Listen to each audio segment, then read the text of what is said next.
Good morning everyone, today we're going to be talking about how to level up incredibly quickly in NGS. But before we jump into all of that, if you're new to the channel, I upload NGS content daily, so if you do play this game, I would really appreciate a subscribe as it really helps out the channel.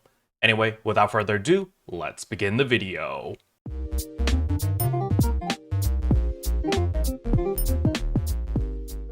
So the very first thing I want to showcase over here is I have not leveled all of my classes to level 80 simply because I am incredibly lazy.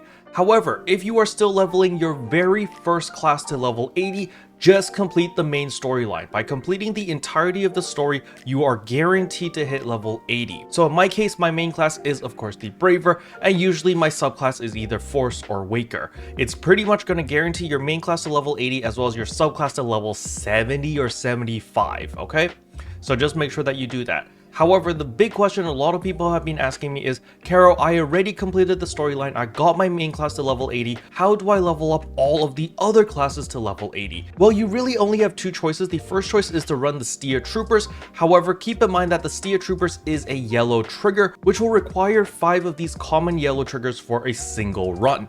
Now, these yellow triggers don't go for a lot of money, as you can see, there's going for 1,000 Meseta each. However, keep in mind, you do need 5 to go in once, so that's 5,000 Meseta per run. However, keep in mind, if you run this in a party, only the party leader needs to pay. So let's say you decide to run the Stia Troopers with a group of 3 other players. You can each take turns paying for the trigger, so that way you can actually run 4 times even though you only needed to pay once. So that is incredibly useful, and this is one of the fastest ways to level up incredibly quickly. However, it does require you to have the yellow triggers, which you obtain through combat zones, and second of all, you need the battle power in order to actually enter this. So you need 2,878 battle power. So if you're level 1, you are not going to have this much battle power. So how are we actually going to get the battle power requirement on the class that you want to play to actually access the yellow triggers? Well, what you're actually going to do is you're going to set it as a subclass. So for example, let's say I want to level up my Hunter. I can set my Hunter as my subclass over here,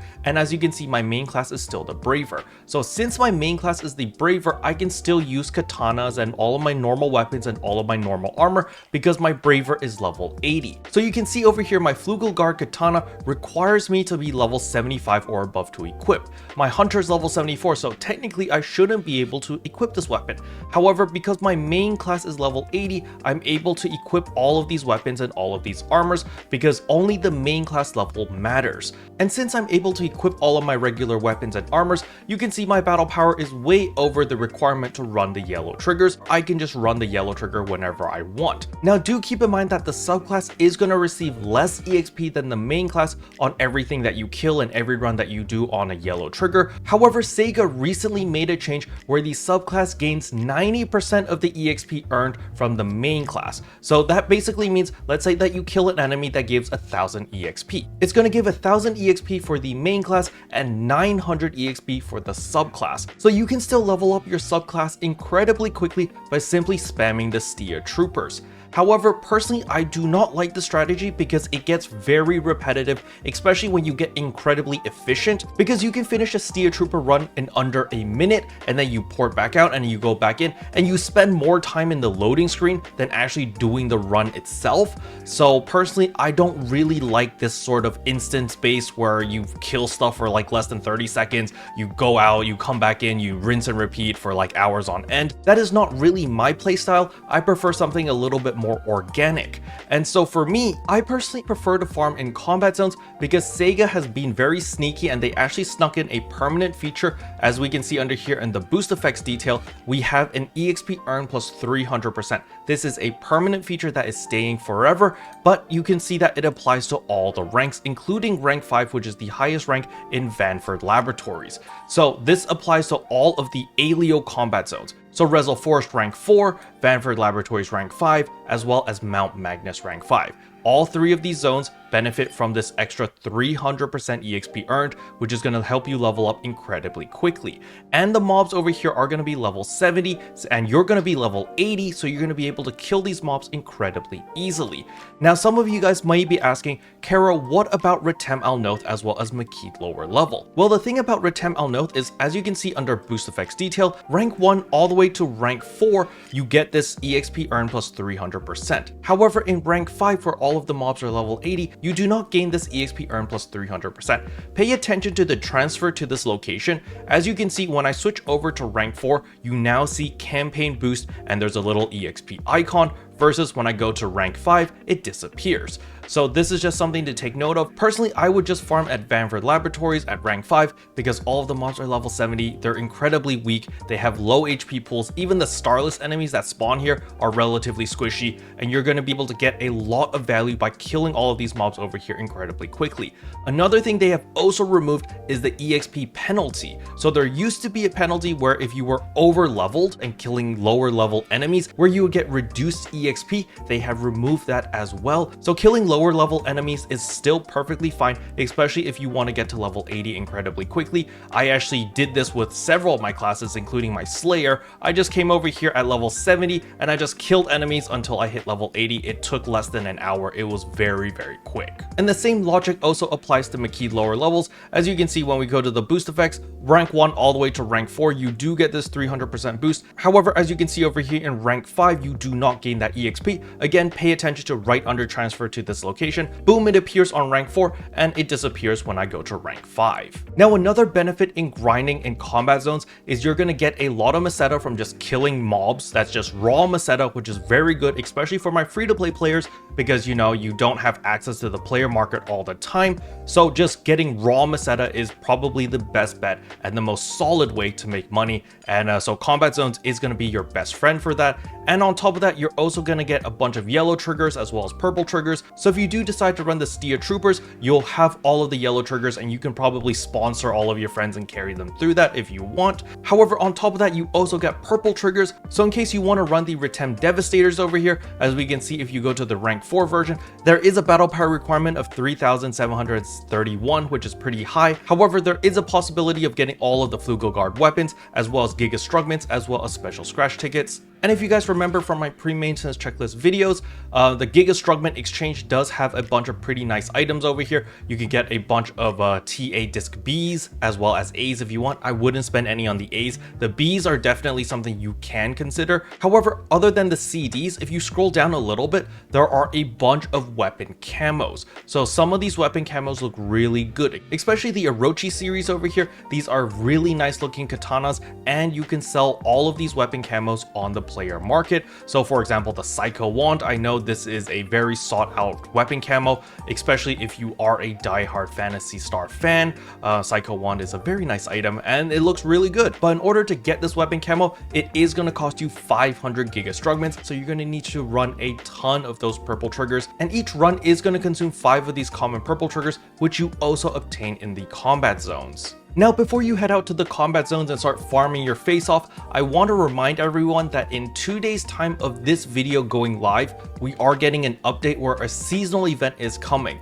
Remember, with seasonal events, you can farm for seasonal points in combat zones. So I would recommend people to take it easy for the next 2 days, and then after the seasonal event kicks in, then you can go super try hard and super hardcore in combat zones, because you're going to be farming a ton of extra seasonal points, which you can use in the seasonal shop. Remember, you can farm as many seasonal points as you want, and you can buy out the entirety of this seasonal shop if you choose to do so. So I recommend people not to go too crazy yet. Wait until the seasonal event comes in and then start leveling up all your classes, because then you're killing like multiple birds with one stone. You're farming seasonal points, you're leveling up all your classes, you're making Meseta, as well as completing all of the new seasonal titles. So, you know, you just kill multiple birds in one stone after that update kicks in. So just take it easy for the next 2 days. If you really want to level up your classes, by all means, go ahead. And last but not least, I want to give a quality of life tip to all my players who are farming in combat zones. If you do not run Force as a subclass or a main class, you will not benefit from Eradication PP gain, which recovers 5% of your maximum photon power every time you kill an enemy. Especially in those PSE burst moments where there's a bajillion enemies and you're killing them all incredibly quickly, there are times if you don't run Force as your subclass, you're going to run out of photon power. However, something that a lot of people don't know is there is a weapon series that essentially does the same thing.